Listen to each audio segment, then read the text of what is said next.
आज बघा अंगण हिन दुखतंय, आजारी पडलोय सगळं.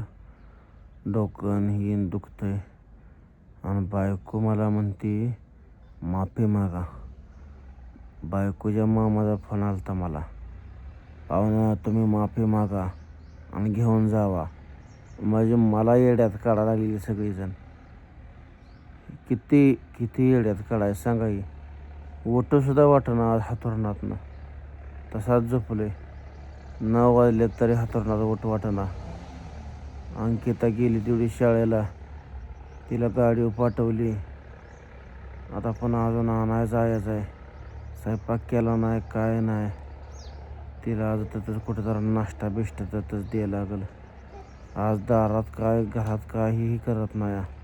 काय म्हणजे काहीच करत नाही. आज स्वयंपाक अजिबात करत नाही. हॉटेलात आजचे दिवस खायचं.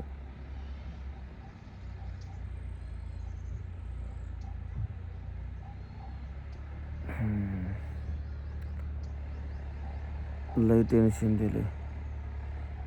मी माफी मागायची काही कारण आहे सांगा की. माफी चुकी ती न करायची आणि मी माफी मागायची. मला येड्यात काढायला लागली काय. अरे नातेवाईकांना सुधारा गिरं जरा. लागा तुमची भाची आहे म्हणून तुम्ही काय बिन लागला काय हे करायला. भाचीची बाजू घ्यायला लागला काय. अरे सत्य काय पडताळणी करा की त्याच्या पाठीमागचं. का असं झालंय, का एवढं लांब ताणलंय, का तुटलंय, ह्याचा जरा विचार करा की तुम्ही. का उगाचच आपलं माफी मागान लावतच नाही. पाहुण्याच्या आता जिरवायची चांगली आणि पाहुण्याला लोळायला लावून ही तुमची ही झाली काय. अरे आपली लेक कुठं चुकते ह्याचा जरा विचार करा.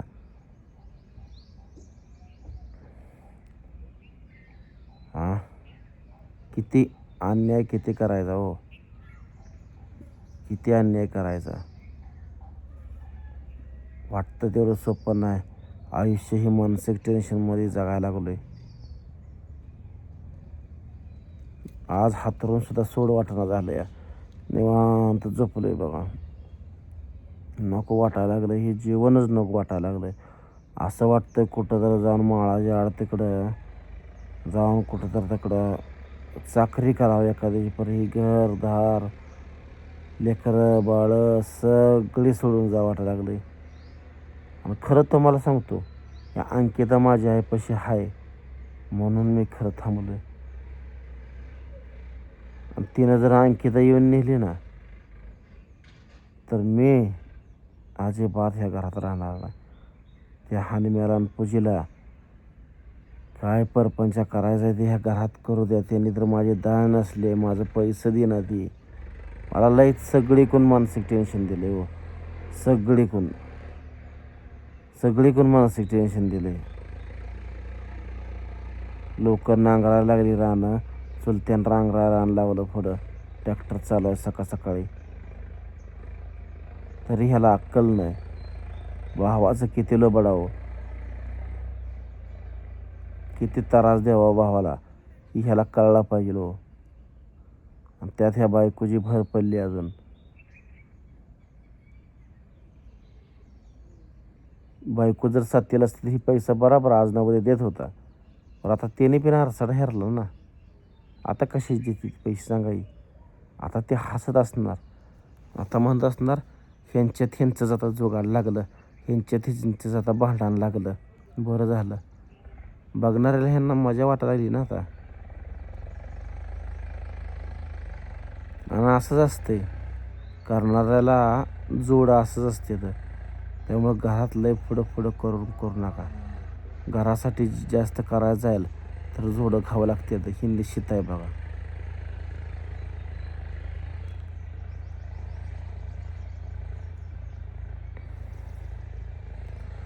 तिची चुकी असून मला काय म्हणायचं आहे, चूक तिची.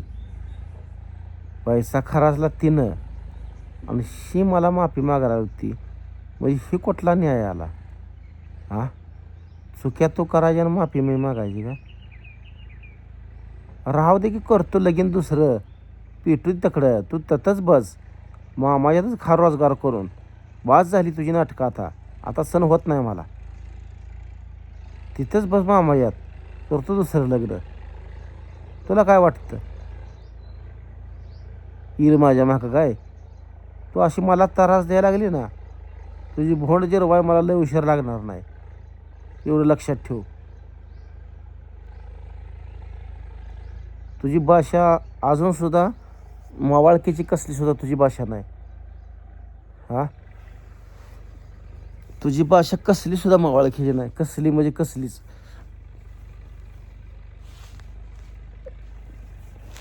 कसलीच भाषा तुझी मावाळकीची नाही. हां, सगळी तुझी नुसती असं टाईट, जणू काय माझ्या पुढं सगळी अशी झुकती ती, अशी तुझी भाषा आहे. अशी तुझी भाषा आहे. आणि म्हणते मी नवऱ्याची माफी मागितली.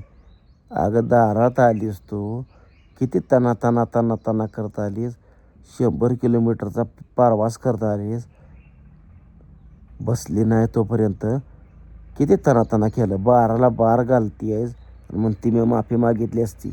मागितली. हां, अगं माफी मागितली असती तेव्हाच तुला माफ केलं असतं, तेव्हाच तुला घरात घेतली असती की. पण तुला ते होऊ दे नाही ना. तुला मामा मामीला दाखवायचं होतं नवरा काय गुन्हाचा आहे. आणि साहजिकच आहे ना, तू जास्त ताना केलं का मला राग येणं गरजेचं आहे. तुझ्या अजूनसुद्धा ही एवढं तुझा हाल होऊन तुला काय ना. आणि मामा मामीला माझं सांगणं आहे, तिला आधार देऊ नका, अजिबात तिला आधार देऊ नका. ती तुमच्या आधाराची जेव्हा तशी बोलते घमेंडीत, तिला कोणाला बोलते हे सुद्धा भान नाही.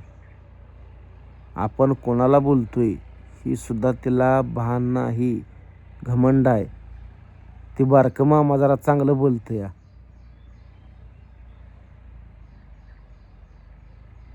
आणि मी काय माघारी ये म्हणून मामाला फोन लावला नव्हता. मामाला ह्यासाठी फोन लावला होता, आलती इथं, पण म्या घरात ठेवून घेतली नाही कारण तिची भाषा चांगली नाही.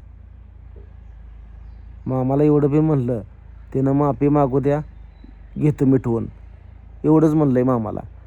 आणि तू त्या भ्रमात जाऊ नको. नवऱ्याचा मला फोन येतोय, नवऱ्याचा माझ्या मामाला फोन येतोय ये म्हणून, असली ह्यासाठी केलाच नाही. तू जोपर्यंत माफी मागत नाही तोपर्यंत मी तुला येच म्हणत नाही. आणि घेत पण नाही, आली तरी पण घेत नाही. ती बारकी मामा मामी जरा चांगली समजून सांगते, त्याचं नाही ऐकायचं.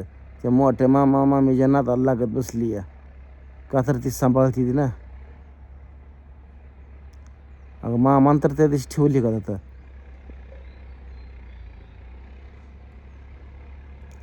असू द्या म्हणून मामासमोर तो आवाज असा हाय लेवलचा करतोय ती. तू काय बोलूच दिलं नाही ना कोणाला. 4 अक्षरं तुझ्या आता शिकलीस, त्यामुळं तुला शिकवलं सगळं मी शिकवलं. ग तुझी काय चुकी आहे, तुला सगळं मी शिकवलं. 4 चाकीतनं फिरत होतीस माझ्यापाशी, आता चाललीस की रोजगाराला लोकांच्या. हां, लोकांचा रोजगार केल्याशिवाय तुला आण आहे का ग? मोठी बोलती आहेस. हां, येऊ दे तुझा आई बाप, येऊ दे, येतील नाही आज ना उद्या येतील की, सांगतो की. ह्या पाहुण्या माणसाने बोलून काय, आई बाप येऊ दे, मग तुला सांगतो तुझ्या अंगात काय नकार आहे, काय चुकी केली आहे, काय केलं हे सगळं दाखवून देतो त्यांना. तोपर्यंत बोलवून म्हणून तशी शानपणात राहू नकोस.